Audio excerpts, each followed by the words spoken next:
Nous sommes en 2025 et le marché immobilier est un véritable foyer d'incertitude. Des années de faibles taux d'intérêt ont alimenté une frénésie d'emprunt, conduisant à des niveaux records d'endettement des ménages. Maintenant, ces taux grimpent et les propriétaires ressentent la pression. La crainte d'un krach immobilier est palpable, laissant les propriétaires et les investisseurs aux prises avec une question difficile. Est-il temps de vendre?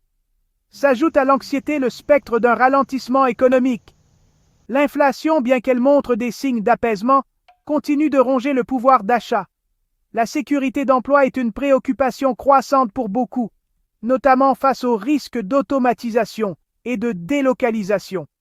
Ces facteurs contribuent à un sentiment de malaise, rendant les individus hésitants à prendre des engagements financiers importants comme l'achat d'une maison. Cette véritable tempête de pressions économiques a créé un climat de peur et d'incertitude sur le marché immobilier. La question que tout le monde se pose est de savoir s'il s'agit simplement d'une petite perturbation, une correction du marché ou du début d'un krach en bonne et due forme. La réponse, malheureusement, est loin d'être claire.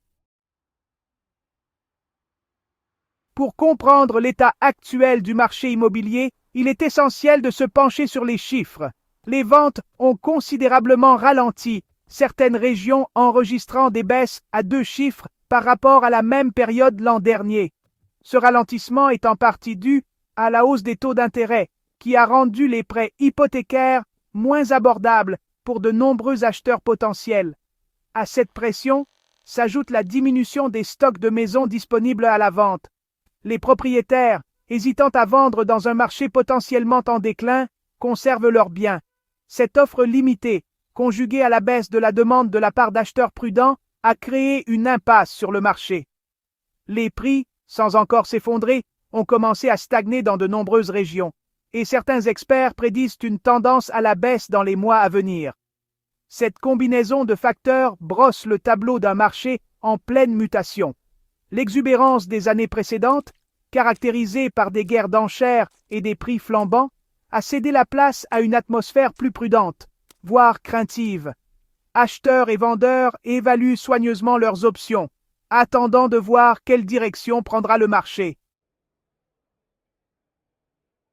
Comme si les conditions actuelles du marché ne suffisaient pas, l'industrie de la construction ajoute une autre couche de complexité à l'équation. Les mises en chantier, un indicateur clé de la santé du marché immobilier, ont chuté ces derniers mois.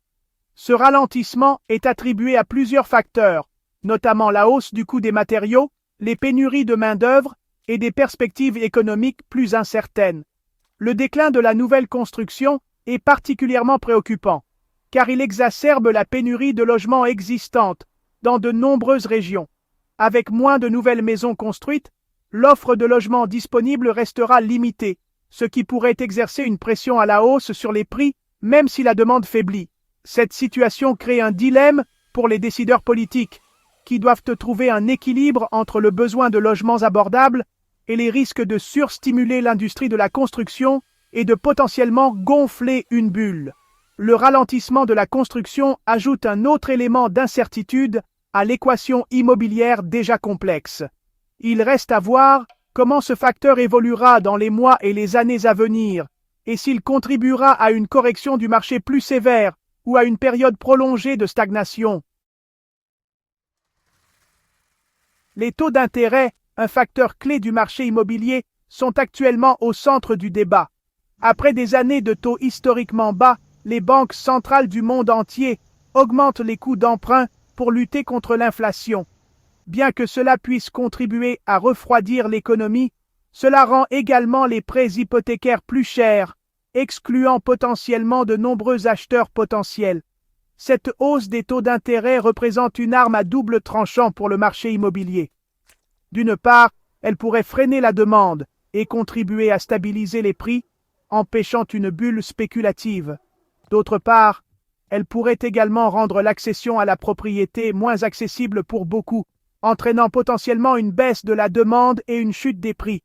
La direction que prendront les taux d'intérêt dans les mois à venir sera cruciale pour déterminer le sort du marché immobilier. S'il continue d'augmenter fortement, cela pourrait déclencher une vague de ventes forcées, les propriétaires ayant du mal à suivre le rythme de leurs paiements hypothécaires. Ceci, à son tour, pourrait entraîner une correction du marché plus prononcée et potentiellement même un krach. Cependant, si les augmentations des taux d'intérêt sont plus modérées, cela pourrait permettre au marché de s'ajuster progressivement et potentiellement éviter un ralentissement dramatique.